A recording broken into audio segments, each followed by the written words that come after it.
Perkenalkan, nama saya Dandiarto Seprian Bara. Di sini saya akan menjelaskan tentang laporan posisi keuangan dan laporan arus kas. Laporan posisi keuangan meliputi manfaat, keterbatasan, klasifikasi, pelaporan informasi tambahan, dan teknik pengungkapan. Sedangkan laporan arus kas meliputi tujuan, isian format, penyusunan, dan manfaat. Laporan posisi keuangan. Kegunaan laporan posisi keuangan secara umum adalah untuk menilai risiko-risiko entitas dan arus kas masa depan. Tujuan: 1. Mengevaluasi struktur pendanaan. 2. Menganalisis likuiditas. 3. Menilai solvabilitas. 4. Menilai fleksibilitas keuangan. Keterbatasan. 1. Pilihan pengukuran beberapa aset tertentu berdasarkan biaya perolehan, bukan pada nilai wajarnya. 2. Tidak diperkenankan mengakui aset tak berwujud yang mengandung nilai manfaat namun sulit diukur nilai secara objektif karena dihasilkan secara internal. 3. Rekayasa keuangan seringkali memungkinkan dilakukan untuk menghasilkan pembiayaan off balance sheet. 4. Beberapa pengukuran nilai untuk beberapa unsur dilaporkan posisi keuangan melibatkan pertimbangan dan estimasi. Adapun elemen laporan posisi keuangan, yang pertama adalah aset, sumber daya yang dikuasai oleh entitas sebagai akibat dari peristiwa masa lalu dan dari mana manfaat ekonomi di masa depan. 2. Liabilitas, kewajiban entitas masa kini yang timbul dari peristiwa masa lalu. Penyelesaian diharapkan mengakibatkan arus keluar sumber daya entitas yang mengandung manfaat ekonomi. Ekuitas, hak residual atas aset entitas setelah dikurangi semua liabilitas. Perkenalkan, nama saya Firsti. Di sini saya akan menjelaskan klasifikasi laporan posisi keuangan. Menurut PSAK 1 revisi 2009, penyajian laporan posisi keuangan entitas menyajikan aset sebagai aset lancar dan tidak lancar serta liabilitas jangka pendek dan jangka panjang sebagai klasifikasi terpisah dalam laporan posisi keuangan, kecuali penyajian berdasarkan likuiditas memberikan informasi yang lebih relevan dan dapat diandalkan. Menurut PSAK 1 revisi 2009 mengklasifikasikan aset lancar jika 1. Aset diharapkan dapat direalisasikan atau terjual atau digunakan dalam siklus operasi normal. 2. Aset yang dimiliki dengan tujuan untuk diperdagangkan. 3. Aset yang diharapkan akan terrealisasi dalam jangka waktu 12 bulan setelah periode pelaporan. Atau 4. Berupa kas dan setara kas, kecuali yang dibatasi pertukaran atau penggunaannya untuk menyelesaikan liabilitas sekurang-kurangnya 12 bulan setelah periode pelaporan. Contoh aset lancar yaitu biaya dibayar di muka, investasi jangka pendek, persediaan, piutang, kas. Contoh aset tidak lancar, aset lain yang bersifat tidak lancar, aset tak berwujud, aset tetap, investasi jangka panjang.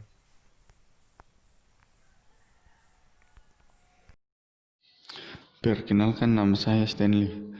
Di sini saya akan menjelaskan klasifikasi laporan posisi keuangan. Liabilitas jangka pendek. Menurut PSAK 1 revisi 2009 mengklasifikasi liabilitas jangka pendek jika liabilitas diharapkan akan diselesaikan dalam siklus operasi normalnya.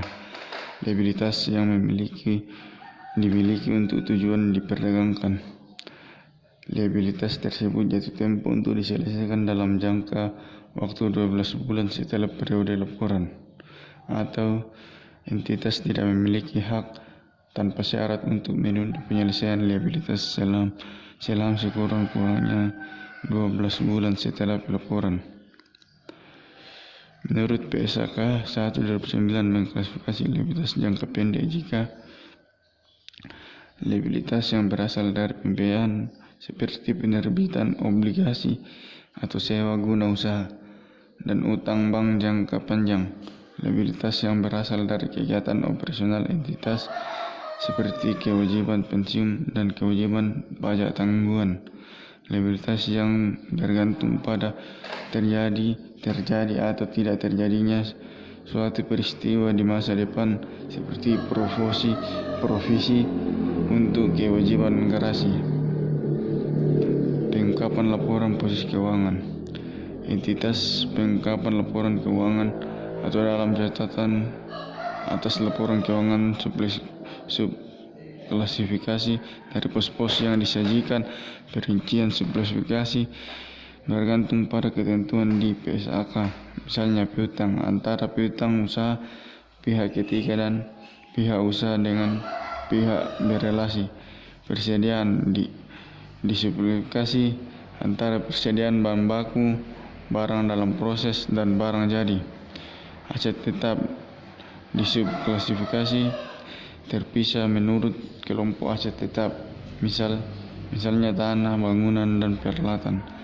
Pengungkapan yang juga dapat disajikan pada laporan posisi keuangan atau dapat juga di laporan perubahan ekuitas atau catatan atas laporan keuangan, misalnya informasi mengenai jenis saham, yaitu saham modal dasar dan jumlah saham yang diterbitkan dan dicetor penuh dan nilai nominal saham. Perkenalkan, nama saya Septian Kurniawan. Saya akan menjelaskan laporan arus kas. Kegunaan laporan arus kas memberitahukan penggunaan laporan keuangan yang ingin mengetahui bagaimana entitas penghasilan dan menggunakan kas dan setaras kas. Tujuan: 1. Mengevaluasi kemampuan entitas dalam menghasilkan kas dan setaras kas, waktu dan kepastian dalam menghasilkannya. 2. Mengevaluasi struktur keuangan entitas, termaksud likuiditas dan solvabilitas, dan kemampuannya dalam memenuhi kewajiban dan membayar dividen. 3. Memahami pos yang menjadi selisih antara laba rugi periode berjalan dengan arus kas neto dari kegiatan operasi. Akrual analisis. Perbedaan ini seringkali dapat membantu dalam mengevaluasi kualitas laba entitas. 4. Membandingkan kinerja operasi antara entitas yang berbeda karena arus kas neto dari laporan keuangan arus kas tidak dipengaruhi oleh perbedaan pilihan metode, akuntansi, dan pertimbangan manajemen, tidak seperti basis akrual yang digunakan dalam menentukan laba rugi entitas. 5. Memudahkan penggunaan laporan untuk mengembangkan model untuk menilai dan membandingkan nilai kini arus kas masa depan antara entitas yang berbeda. Kas dan setaras kas. Kas: saldo kas, kas on hand, dan rekening giro, demand deposit. Setaras kas: investasi bersifat liquid, berjangka pendek, dan dengan cepat dapat dijadikan kas dalam jumlah yang tidak ditentukan dan memiliki risiko perubahan nilai tidak signifikan. Investasi dalam bentuk saham tidak termaksud setaras kas karena sangat mungkin mengalami risiko perubahan nilai yang signifikan. Bank overdraft merupakan bagian yang tidak terpisah dari pengelolaan kas entitas. Misal, saldo bank pada akhir periode bersaldo positif, namun juga di hari lain bisa bersaldo negatif. Dalam keadaan tersebut, overdraft termaksud dalam komponen kas dan setaras kas.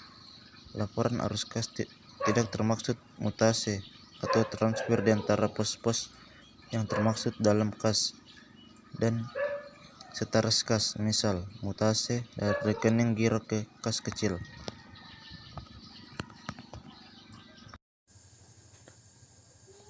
Baik, perkenalkan, nama saya Agung Kurniawan. Saya akan menjelaskan klasifikasi laporan arus kas. Yang pertama, aktivitas operasi. Aktivitas operasi ini adalah aktivitas penghasil utama. pendapatan entitas dan aktivitas lain yang bukan merupakan aktivitas investasi dan pendanaan. Di dalam aktivitas operasi terdapat 2 poin, yaitu arus kas masuk. Arus kas masuk itu terdapat penjualan barang dan jasa, penerimaan royalti atau komisi, pendapatan bunga. Yang kedua yaitu arus kas keluar. Di dalamnya terdapat beberapa poin, yaitu pembayaran pemasok, pegawai, pajak, dan bunga pinjaman. Yang kedua itu aktivitas investasi.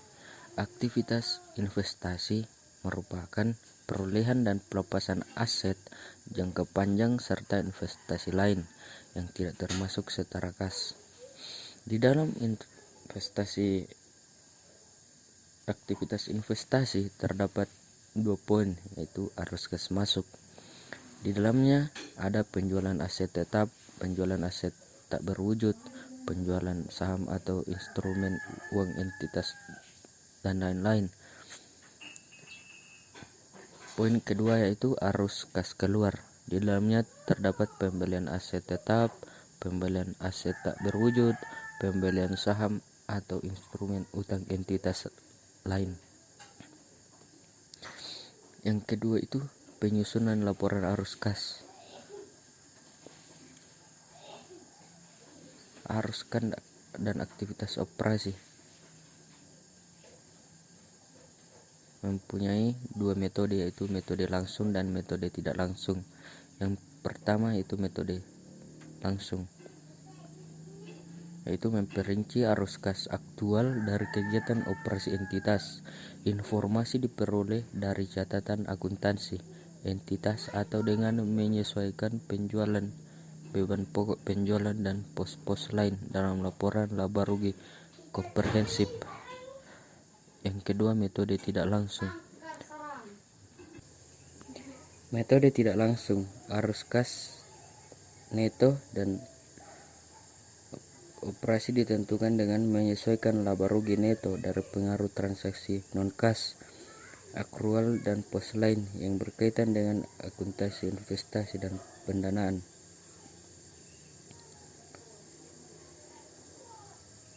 Lanjut penyusunan laporan arus kas.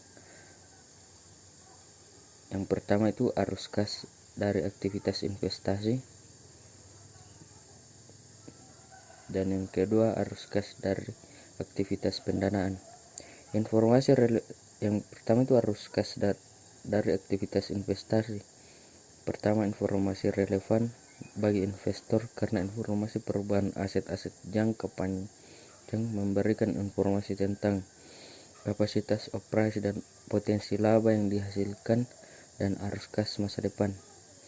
Kedua, arus kas dari aktivitas pendanaan, yaitu pengguna laporan keuangan memerlukan informasi arus kas dari aktivitas pendanaan untuk mengetahui informasi tentang perubahan struktur modal entitas. Terima kasih.